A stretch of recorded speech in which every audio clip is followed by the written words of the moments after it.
সাংবাদিক বন্ধুদের ধন্যবাদ এবং শ্রদ্ধা জ্ঞাপন করছি। এই জায়গাটাতে প্রেস কনফারেন্স করতে হচ্ছে রাজ্যের সরকারি কর্মচারীদেরকে।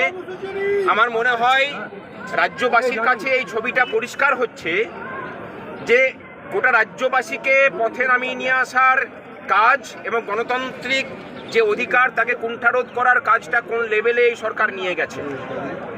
আজ আমাদের কথা ছিল এখান থেকে আমরা মিছিল করে কালীঘাটের দিকে যাব।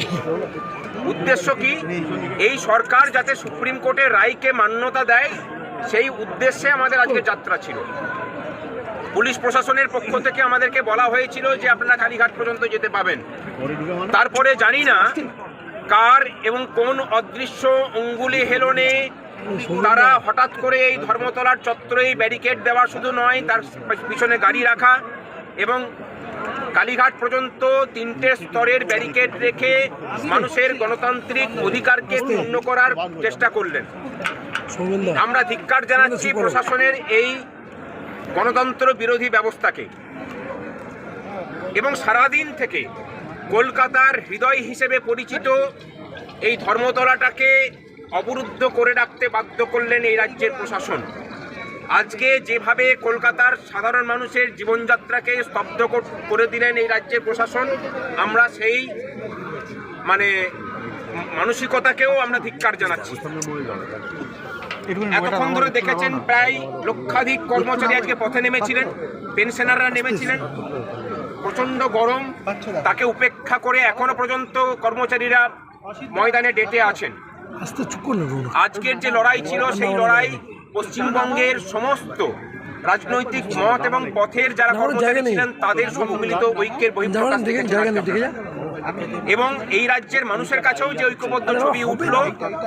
কর্মচারীরা দাবি দাওয়া আদায় করার ক্ষেত্রে যে পথ আজকে দেখালেন, রাজ্যের মানুষকেও সেই পথেই হাঁটার জন্য অনুরোধ করব আমরা। এবং এই মঞ্চ থেকেই আমরা আগামী আন্দোলনেরও ঘোষণা দিচ্ছি।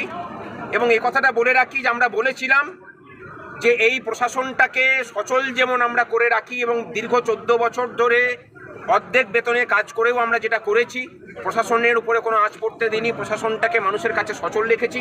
কিন্তু আর নয়, এই প্রশাসনটাকে অচল করার দিকে আমাদেরকে যেতে এই রাজ্য সরকার বাধ্য করছে। আমরা চেয়েছিলাম আজকে 3টের মধ্যে মুখ্য সচিব এবং মুখ্যমন্ত্রী আমাদের এখানে এসে পড়ে আলোচনা করুন এবং আলোচনা করে সমস্যার সমাধান হোক, কিন্তু তার কোনো সদিচ্ছা আমরা দেখিনি।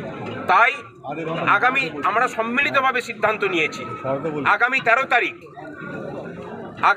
তারিখ রাজ্য জুড়ে 13ই মার্চ 2026 রাজ্য জুড়ে সমস্ত কর্মচারী সরকারি ক্ষেত্রে ধর্মঘটের পথে যাবেন এই রাজ্যের স্থায়ী এবং অস্থায়ী কর্মচারীরা, শিক্ষক, শিক্ষাকর্মী, পঞ্চায়েত কর্মী, পৌরসভার কর্মীরা।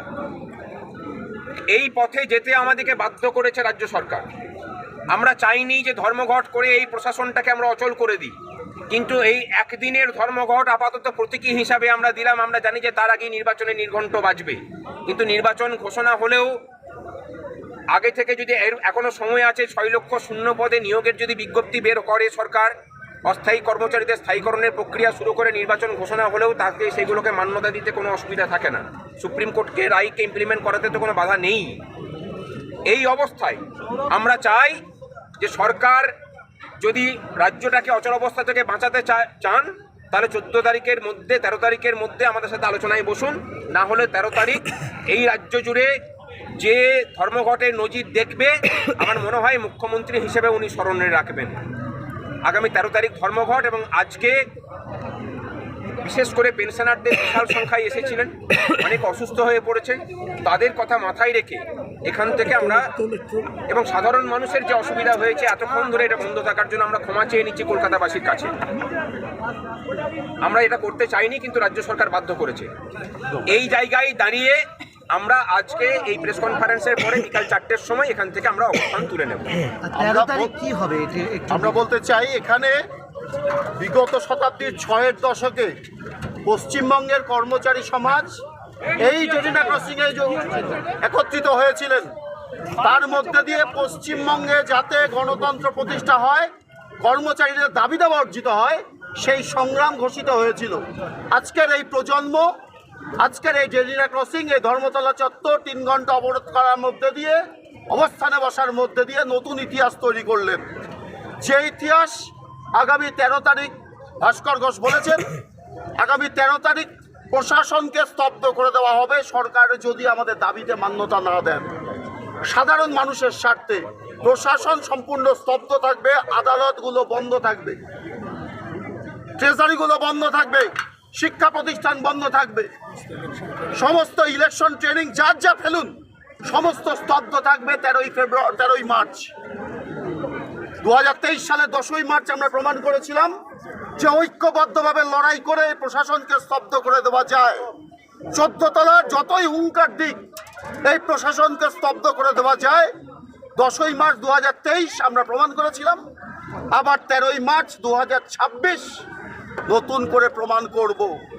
আমাদের এই ধর্মঘট প্রশাসনকে স্তব্ধ করা, কর্মচারীর ন্যায্য দাবি অর্জনের, হকের পাওনা বুঝে নেওয়ার সংগ্রাম, কোনো দয়া দাক্ষিণ্যের বিষয় নয়। সুপ্রিম কোর্ট যে নির্দেশ দিয়েছেন, রাজ্য সরকার সেই নির্দেশ কার্যকরী করতে বাধ্য, না হলে কর্মচারীরাও নীরবে কলম পিষবেন আর 14 তলা থেকে যা নির্দেশ আসবে তাই পালন করবেন, তা হতে পারে না। কর্মচারীরাও প্রতিবাদে সামিল হচ্ছেন। তার সেমিফাইনাল যদি আজকে হয়, 13ই মার্চ ফাইনাল দেখবেন রাজ্য প্রশাসন, যে প্রশাসনকে কিভাবে স্তব্ধ করে দেওয়া যায়। আমরা সব সংগঠন মঞ্চ একত্রিত হয়ে কর্মচারীর দাবিতে, ন্যায্য দাবিতে এই যৌথ আন্দোলনে নেমেছি। 13ই মার্চ আমরা নতুন করে প্রমাণ করব কর্মচারীরা ঐক্যবদ্ধ আছে। কোনো ধরনের বিভাজন তৈরি করে কর্মচারী ঐক্যের মধ্যে বিভাজন তৈরি করা যাবে না। আমরা এখানে আরেকটা কথা বলি, যেভাবে 2009-10 সালে কর্মচারী আন্দোলনের পাশে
আমাদের ভিডিও ভালো লাগলে লাইক এবং শেয়ার করুন। কমেন্ট সেকশনে গিয়ে জানান আপনাদের মতামত। আরও ভিডিও পেতে আমাদের চ্যানেল সাবস্ক্রাইব করুন এবং প্রতি মুহূর্তে খবরের আপডেট পেতে প্রেস করুন বেল আইকন।